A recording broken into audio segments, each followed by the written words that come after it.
on GoSuffolkRams.com.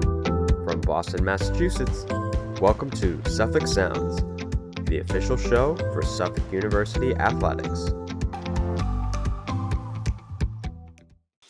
What's going on, Ram Nation, and welcome back in for another episode of Suffolk Sounds. I'm your host, Nick Pernick, back with you again this week, fired up after a 5-1 opening weekend against Nichols. We've got an exciting interview with men's hockey captain Joe Vingi, but first, let's pause and reflect on opening weekend a little bit.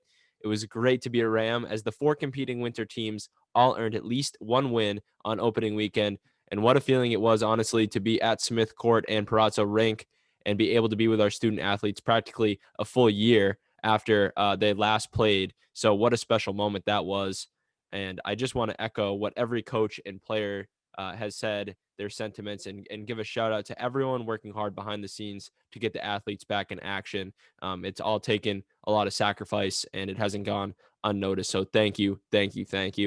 So let's review the action, shall we? We started off the weekend with a bang from our women's hockey team, who behind 5 goals from 5 different goal scorers and a strong performance in her debut by Lily O'Neill, they took down Nichols 5-3 on Friday afternoon in Eastie. That was followed up by women's basketball, who ran away with a 101-46 victory over the Bison at home, and they advanced to 16-11 on opening day games under Coach Layden. That same night, men's basketball had traveled to Dudley, where behind an onslaught of threes from Nate Hale, who had 34 points, and an additional 21 from Brendan Molson, they pulled away on their road opener to win it 97-84. Men's and women's basketball switched for a second day of action where the women were defeated at Nichols, while the men took care of the season sweep on Smith Court. And we finished off the opening weekend with a Sunday matinee as men's hockey hosted Nichols at Palazzo, and fueled by a hat trick by Alex Kellerat, the Rams pulled away 5-3 to wrap up the weekend. To stay up to date on all this news around the world of Suffolk athletics, make sure to bookmark our website, GoSuffolkRams.com, and turn on notifications for both Twitter and Instagram for @GoSuffolkRams. Now back to today's interview. Joe Vingi has been a solid presence on the blue line for the men's hockey team since he joined the Rams as a freshman. Since then, he progressed into a leader who serves as the captain of the men's team, where he proudly calls everyone his brothers. Joe came to Suffolk on a unique hockey journey through clubs and junior programs and eventually landed with us in Boston. We talk about what it was like for him as he battled through the ranks, the teammates he made along the way, and his playing career at Suffolk in an exclusive one-on-one. So without further ado, that interview starts now. Joe, thanks so much for joining me today. It's great to have you on the podcast.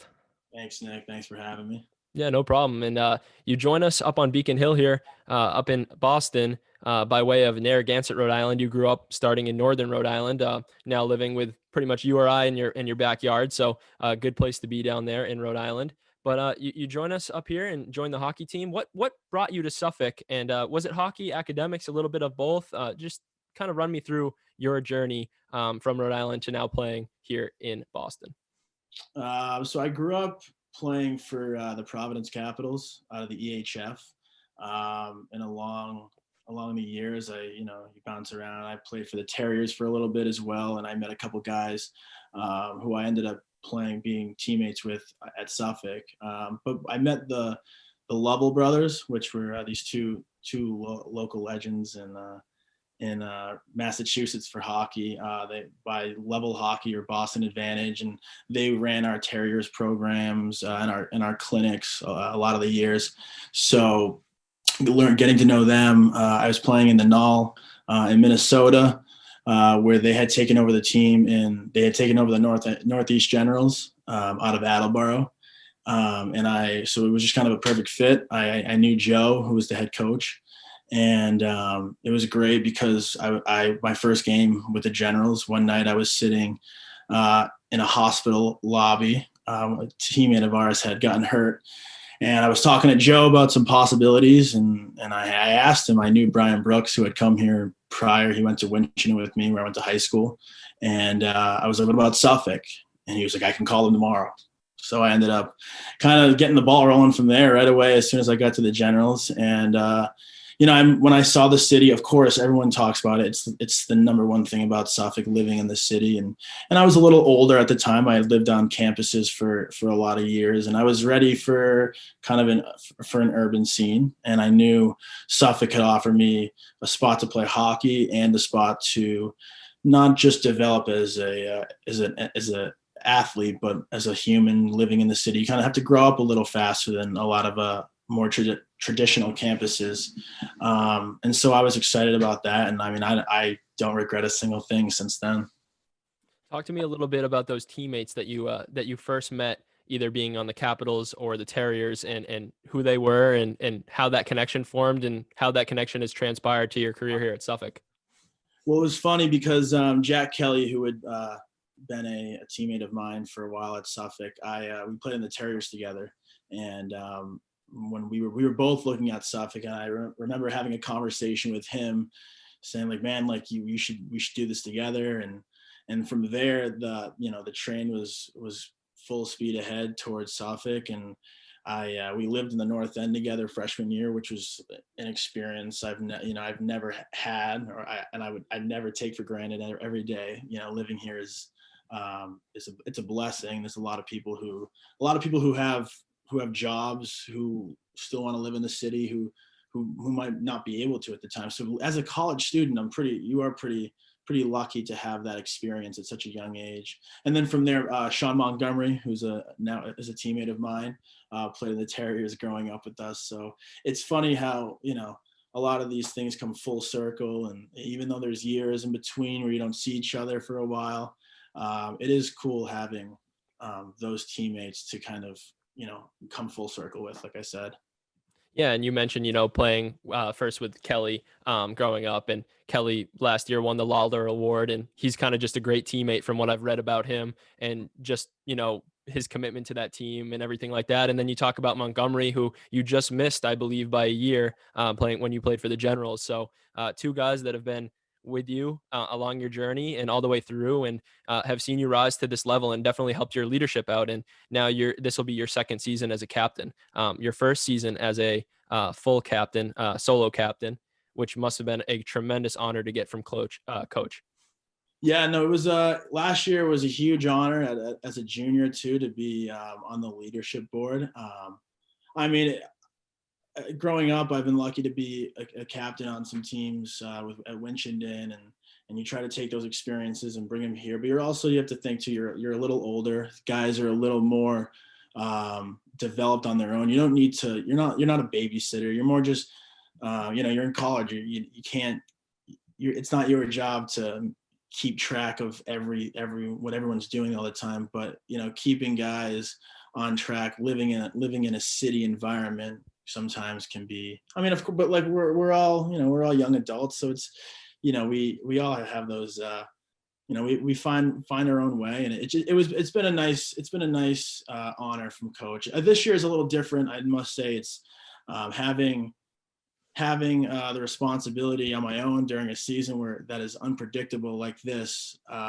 It's been different. It's also, it's tough too, because I totally understand there's guys who maybe are looking towards the future and looking to become leaders. So I think this year has been more about helping guys be ready to take over that role for, when I do graduate, or just being a part of that now instead of waiting to the future. So I think that's what the focus has been around this year.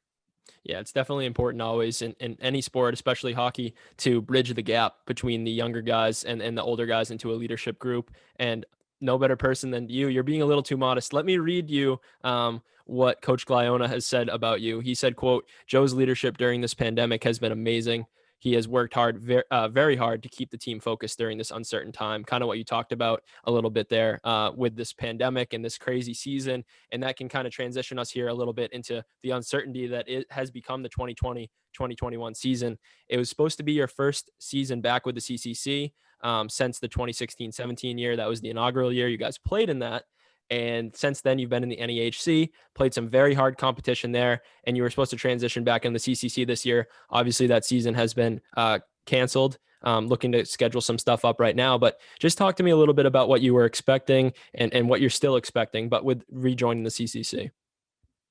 Well, first of all, those coaches, I mean, those words from coach, I do appreciate that if he is listening. I think our expectations have been a little different this year. And as much as it's tough for me to kind of analyze it this way, this is, I think it's best for this program that this team now gears up for the future, because although the CCC is not, it might not be happening the way we expected it to this year. Those guys are going to have to play these teams next year. And I you know what, if I could be part of a team this year that was geared up towards putting a championship team forward next year, that would be an honor for me. And that would be something that I could hang my hat on and not have any regrets. And as much as this year, is a little different, we might play a 6 or 7 games, maybe, hopefully they say 10 games. It'd be great to play 10 games, but if not, kind of just making those however many games we do play, just as benefit, almost like an exhibition. It's almost treat it like it's a, it's gearing up towards next season. If we can have a team, a good foundation put together this year, I think the guys will have a strong future going forward, because there are a lot of guys in this team who are hungry to win a championship, myself included. But like I said, if we can put a team forward that could, be a championship caliber team for next year, then I think my job here was a success as a captain.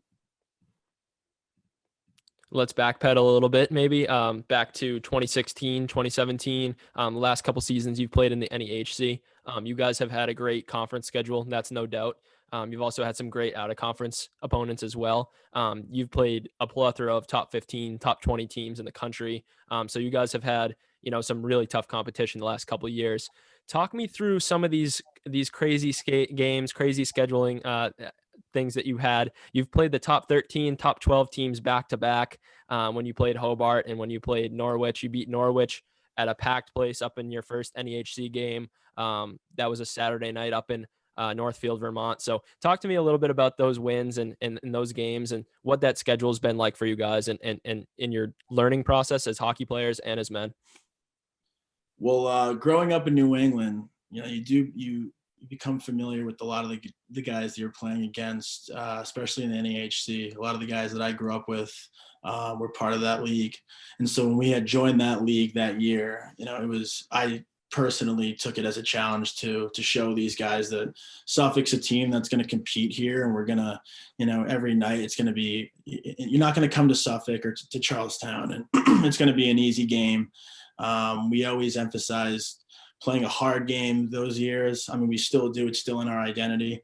But we did have a good core of juniors and seniors that year that helped bring that physicality to that league, which is our already physical league. I mean, like the first game we played NEHC, and it was, the first period was like an eye opener. So ultimately, as the ball gets rolling down the season, we find ourselves in Norwich, and there was we had been coming off a tough skid, and we actually had a team meeting the night before in the hotel up in Castleton.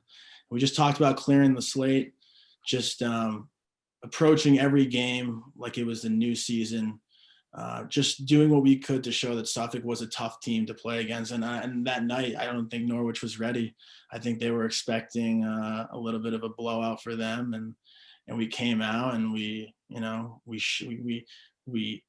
played a really well defensive minded game. I mean, it was 1-0. So and it was off a very Suffolk-like goal, as I'd say. So I think a lot of guys were happy with the way we played defensively, and then we followed it up that next weekend against Hobart, and they came to us. And Charlestown's a tough rink to play in. I mean, I have friends who come here and they hate playing in Charlestown, and that just kind of helps us.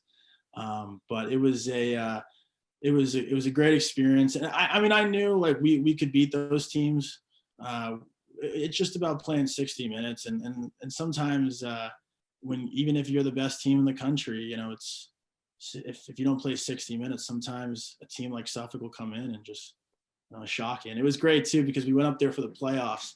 And I think the vibes were a little bit different then, because I think it was a 1-0 game as well. they had won that game. So they knew it was great. Suffolk was we were built around defense, and it was just great being a part of that decor, especially those years. Growing up and playing around here and playing high school and practicing out of Charlestown, I know exactly what you mean by when you say it's a tough place to play. That wooden barn, it's a little cold in there, but circling back to that win up at Norwich, and you mentioned clearing the slate, which is always a good mindset to have, especially after a skid. But talk to me a little bit about what that, maybe that bus ride was like, or that celebration was like in the locker room afterwards, and what other moments you've had like that throughout the 4 years you've had there that have been memorable. Yeah, we definitely celebrated. We felt like we earned it. We felt like we were part of that league then. We felt like we had engraved Suffolk's logo into the NEHC officially. Because I think it was our first league win, and it was just exciting because we knew that it was something that going forward we could do this on a nightly basis, and we proved it in the next weekend. And we had Skidmore down to the wire, which would have been a great 3-0 push right there. But it just showed that, and we went back up there in February for the playoffs. We held them to a 1-0 game as well. So we showed that we could do this every night. Doesn't matter where we play, if it's in Charlestown or if it's in a nice big stadium like Norwich has. We knew that, and they've come to Charlestown, and they have to play in our barn, and like we talked about it before, it's something that it's not easy to do. So it's no matter who you are, what level of hockey you play at, coming into Charlestown on a cold Friday night in January, it's not easy. Let's talk a little bit about, your 4 years, some of your best places you've played, the atmosphere in those buildings, and what that's been like, and what D3 hockey has really meant to you. Over the course of the last 4 years, obviously besides Norwich, my sister actually went to Castleton and was the captain of Castleton my junior year, and it was nice. It was their senior night, and it was funny because she had dropped the puck. My mom, dad, and sister out in center ice dropping the puck for our game, and all my teammates were looking over at me like, "This is your sister? Like, you have a sister? Like, who just plays hockey here, like at this random school in Vermont?" So those are memorable moments. It's cool having my family on the ice without even realizing that the magnitude of it all, just us, all four of us being there. That's a special moment to me. Besides that, my freshman year when we won the Stovepipe tournament up in Manchester, New Hampshire, was a memorable moment. There was a good group of guys that year. Freshman year is always, your most memorable year, people think. And that group of guys we were a tight unit, and we had a lot of fun. And it was special winning something early on in my career here at Suffolk. So besides that, I've played in some really, really cool barns over my hockey career, and just playing in the city is like going down the street to play UMass Boston it's awesome. It feels like, it's like BU versus BC kind of thing, at least in our little world. And having tight games against them, especially with, I have a lot of former teammates who play there. And those are special moments, especially when we were winning last year against UMass Boston, and we kind of blew it towards the end. We ended up tying, but I remember that being a packed barn, and just having all your friends you grew up with kind of in that area, just on a Friday night in Dorchester, Massachusetts, is something special to a lot of us. Let's transition a little bit here. You grew up in Rhode Island, as we mentioned before, but now you're living in the north end of Boston. Did you think 4 years ago that you'd be, or 5 years ago even, that you'd be where you are right now? No, not at all. I was actually living in 2 hours north of Edmonton, Alberta, 5 years ago around this time. So it was definitely, where the population is, I think, maybe 10,000. So it's totally different. You can't get there. You have to fly 3 different planes and then drive 2 hours north of the only urban city anywhere in sight. So it was definitely a unique experience. I come from a beach town, so I grew up on the beach my whole life, and just someone who isn't from the city, it was funny because I think people thought of me as more of a goofy kid, like a little surfer boy from Narragansett coming to a city where a lot of my buddies I grew up with are all guys who live around the metropolitan areas. So, they all have that Boston tough attitude. So, when we all mix together, it's my favorite, honestly. I always say, being an Italian kid too, I always laugh. My Irish friends my Boston Irish friends are all like, they all think they're like the tough guys and whatnot. So it's a good mix, and I've loved it. I've learned a lot here, and I going forward, no matter where I live, I'll always have this experience, which was an honor.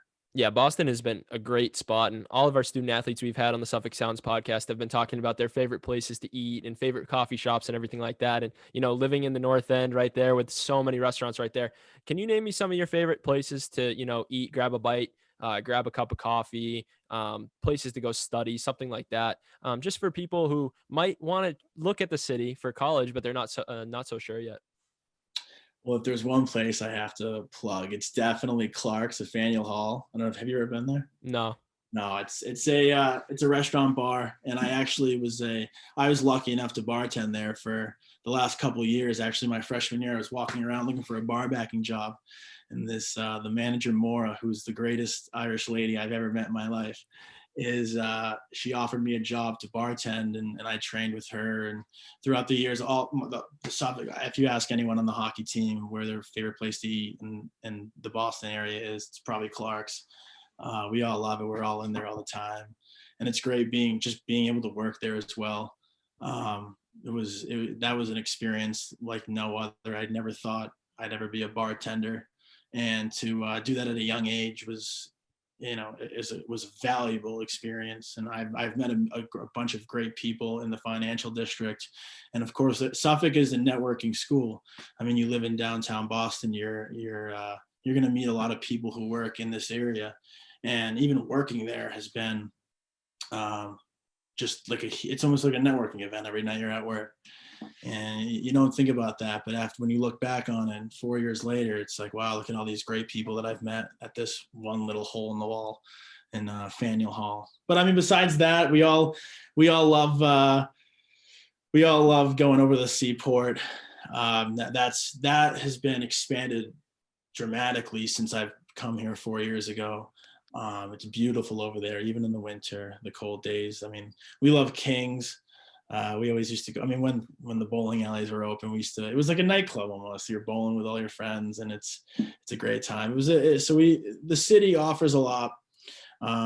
You build a lot of memories with a lot of good people, and it's sad that it's coming to an end soon, because as I've looked back on these 4 years, you don't notice how quickly it goes.